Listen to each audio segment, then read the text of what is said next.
Vous le savez, sans doute, après-demain sera célébrée la journée de l'enfant africain. À cette occasion, donc, la MINUSCA, à travers la section protection de l'enfant, a décidé d'alerter l'opinion publique sur la problématique des enfants enrôlés dans les groupes armés.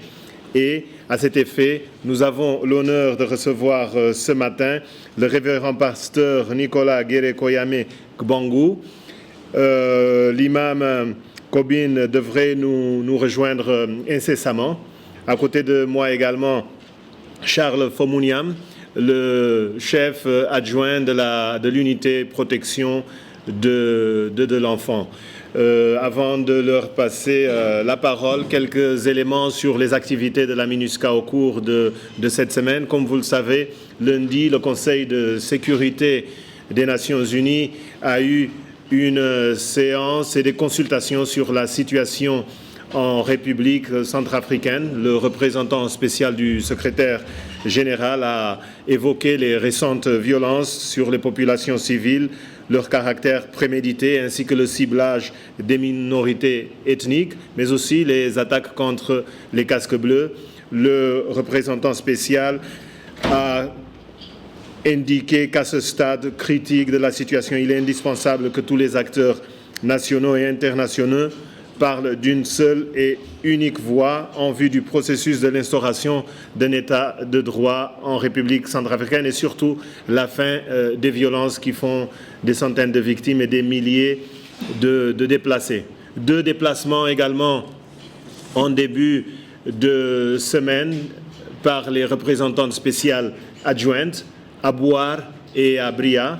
À Bouar, c'est la représentante spéciale adjointe et chef du pilier politique qui a accompagné le chef de l'État dans la capitale de la Nana Mambéré à l'occasion de l'inauguration, n'est-ce pas, du centre d'instruction militaire de Bouar. Le centre, comme vous le savez, était en phase de réhabilitation depuis quelques mois grâce à un financement de la MINUSCA à hauteur de 1 450 000 $. Cet appui s'inscrit dans le cadre de la contribution de la MINUSCA aux efforts de réforme et de reconstruction des FACA. La représentante spéciale adjointe et également coordonnateur humanitaire s'est rendue à Bria en compagnie notamment du directeur des opérations du Bureau des Nations Unies de la coordination des affaires humanitaires. L'objectif, c'était de voir sur le terrain la situation des quelques 40 000 déplacés, mais aussi les moyens pour répondre à leurs besoins humanitaires. Certains d'entre vous l'ont certainement reçu, le communiqué de la MINUSCA à l'adresse du FPRC, n'est-ce pas? Une mise en garde contre toute descente du Front populaire pour la renaissance de Centrafrique sur Bangassou, n'est-ce pas? Et qui aurait des conséquences dramatiques. La MINUSCA est en train de prendre des mesures nécessaires et a transmis des messages dans ce sens aux responsables de ce groupe afin qu'ils renoncent à ce projet. Comme nous l'avons toujours dit, ni les FPRC, ni l'UPC, ni les anti-Balaka, ni aucun groupe armé n'a de mandat pour protéger les populations. Ils sont au contraire responsables des exactions auxquelles nous assistons. En termes des droits de l'homme, au cours de la période du 3 au 13 juin, la MINUSCA a pu documenter 26 incidents, n'est-ce pas, qui ont fait au moins 50 victimes. La plupart des auteurs présumés appartiennent aux groupes armés, les ex-Seleka, les FPRC, les anti-Balaka, les FPRC-MPC, l'RJ, l'UPC. Les agents de l'État sont auteurs présumés de violations. Pour conclure ma partie, quelques informations sur le pré-DDR, n'est-ce pas, des activités de sensibilisation à l'endroit des combattants, une quarantaine du FDPC à Zoukombo, dans le nord-ouest, sur les avantages du DDR comme moyen de stabilisation et de développement de la Centrafrique. D'autres sensibilisations ont eu lieu sur les activités génératrices de revenus à Kagabandoro, Bosangoa et Birao. Ces activités sur les activités génératrices de revenus s'inscrivent dans ce processus de transition du pré-DDR à ces activités. Sans plus tarder, j'invite mon collègue chef de l'unité protection de l'enfance pour quelques mots. Charles. Merci. Le 16 juin prochain sera célébré la Journée internationale de l'enfant africain. Et l'unité de la protection de l'enfant a donc estimé qu'il fallait qu'en célébrant ce jour, nous essayons de sensibiliser la population, les membres de communauté, les institutions sur les sorts des enfants en situation de conflit armé en Centrafrique. Il faut dire que notre section a pour rôle, au sein de la MINUSCA, d'assurer la mise en œuvre des résolutions pertinentes des Nations Unies sur les enfants et les conflits armés. Et il y en a 16 résolutions. Nous les faisons à travers un certain nombre d'activités. D'abord, faire la surveillance et la communication sur les violations que subissent les enfants de la part des groupes armés. Ces résolutions nous demandent également d'engager un dialogue avec ces groupes armés afin de les permettre de mettre fin aux violations qu'ils commettent contre les enfants. Également, faire les plaidoyers auprès des différents acteurs pour qu'ils prennent les questions des enfants, pour qu'ils prennent les questions des enfants sérieuses, pour qu'ils mettent les questions des enfants au centre de leurs activités, que ce soit la communauté internationale, l'État, les membres de communauté et les groupes armés. Cela dit,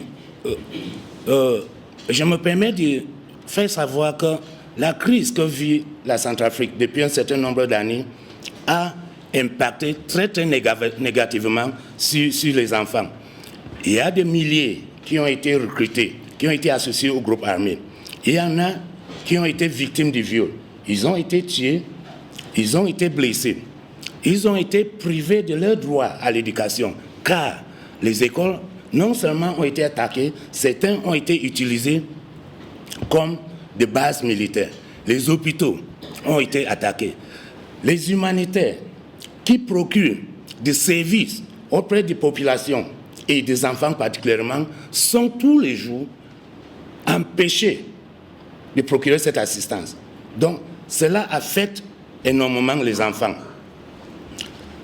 Nous avons au sein des Nations Unies un groupe de travail sur les questions des enfants. Lors des récentes confrontations et les confrontations qui sont en cours, nous avons enregistré de nombreuses allégations de cas de recrutement des enfants au sein des groupes armés. Cette tendance risque de continuer si ces confrontations ne s'arrêtent pas. Les enfants seront toujours recrutés. Il y en a qui avaient été séparés, ils ont été encore recrutés. À ce jour, depuis 2014, plus de 9000 enfants ont été séparés de groupes armés, de différents groupes armés, mais particulièrement la majorité d'Anti-Balaka. Parmi les enfants séparés, 50% ont déjà bénéficié de programmes de réintégration, soit retournés à l'école, certains ont bénéficié des activités génératrices de revenus, certains ont appris des métiers, mais il y a encore 50% qui n'ont pas encore bénéficié de ces programmes. Et il y a encore des milliers d'enfants qui sont au sein de groupes armés. Face à ces actes, à toutes ces violations qui enfreignent le droit international humanitaire et le droit de l'homme, le Conseil, bien sûr, les différentes résolutions du Conseil de sécurité, ce Conseil de sécurité a estimé que les chefs religieux ont un rôle important à jouer au sein de la population, surtout en ce qui concerne la protection des enfants et en ce qui concerne la réconciliation nationale.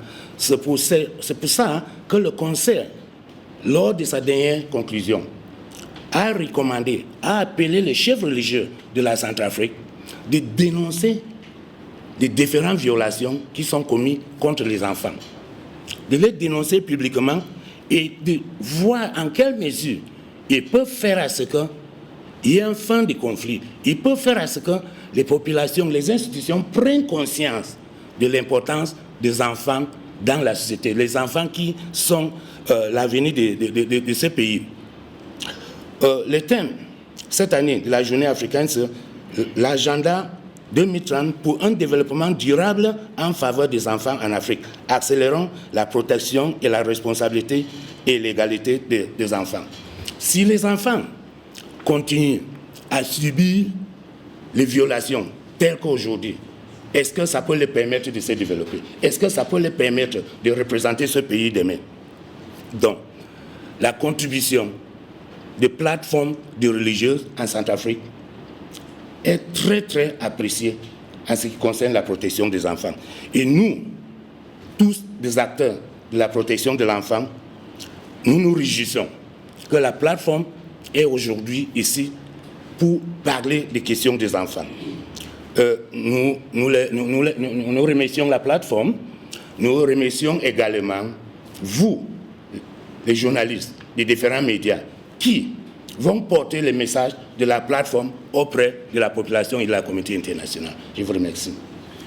Merci. Au nom de mes pères, l'Organisation des Nations Unies qui s'intéresse particulièrement à la situation des enfants en République centrafricaine, laquelle situation dépasse l'entendement humain, se passe des commentaires, parce que ce que nous vivons en République centrafricaine depuis 2013, est-ce que nous pouvons dire que sous d'autres cieux, on les vit, mais il n'y a que les habitants de la planète qui peuvent commenter ce qui se passe.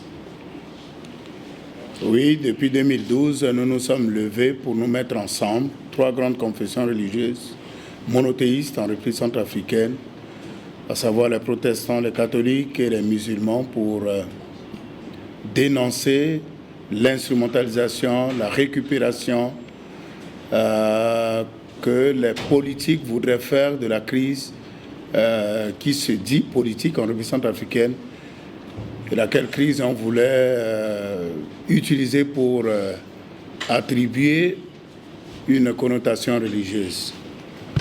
Voilà pourquoi nous disons que nous ne nous lassons pas, nous ne nous fatiguons pas, parce que nous sommes les hommes de la parole, nous sommes appelés à parler, à crier quelquefois, à répéter ce que nous pouvons dire pour que, enfin, les gens arrivent à nous saisir. Répondant à l'invitation de la MINUSCA à faire une déclaration, lancer un appel aux populations centrafricaines, le conseil d'administration de la plateforme des confessions religieuses par ma voix a accepté de répondre à cette invitation pour que nous puissions parler au cœur des Centrafricains, s'ils le sont encore, pour qu'ils comprennent qu'on ne peut pas jouer avec l'avenir d'un peuple. Aller jusqu'à utiliser des enfants de 8 ans pour les enrôler dans une guerre, c'est quand même un génocide qui se prépare en République centrafricaine.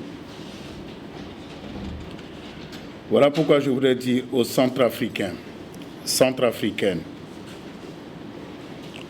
chers parents, frères et sœurs, que vous soyez chrétiens, musulmans ou animistes, notre Dieu attend de nous, ses enfants, ses disciples, que nous respections tous les êtres humains, qu'ils viennent d'un groupe ethnique, d'une religion ou d'un pays différent.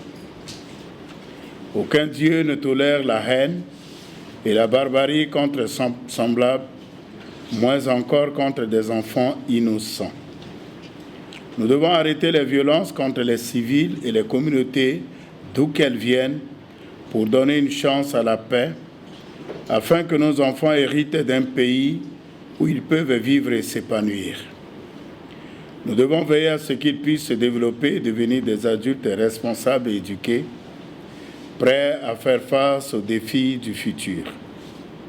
Chacun doit s'investir et travailler pour la paix. Je m'adresse en particulier aux leaders des groupes armés de tous bords, que vous soyez ex-Seleka, anti-Baraka, autodéfense ou autres. Arrêtez de recruter et d'utiliser les enfants et libérez tous ceux qui servent à vos côtés comme combattants, cuisiniers, porteurs, informateurs, messagers et autres. Les attaques contre les communautés, les enlèvements, les meurtres, les mutilations et les viols contre les enfants doivent cesser. Laissez les humanitaires faire leur travail et mettez fin aux attaques, aux extorsions et aux pillages contre eux. L'avenir de notre pays repose sur nos enfants. Ils ou elles ont besoin de paix, d'amour, de soins et d'éducation. Pour ce faire, les écoles et les hôpitaux doivent fonctionner. Libérer les bâtiments et cesser de détruire les équipements scolaires et médicaux. Nos enfants ne sont pas des soldats. Protégeons-les. Notre pays est notre bien commun. Préservons-le. Je vous remercie. Merci.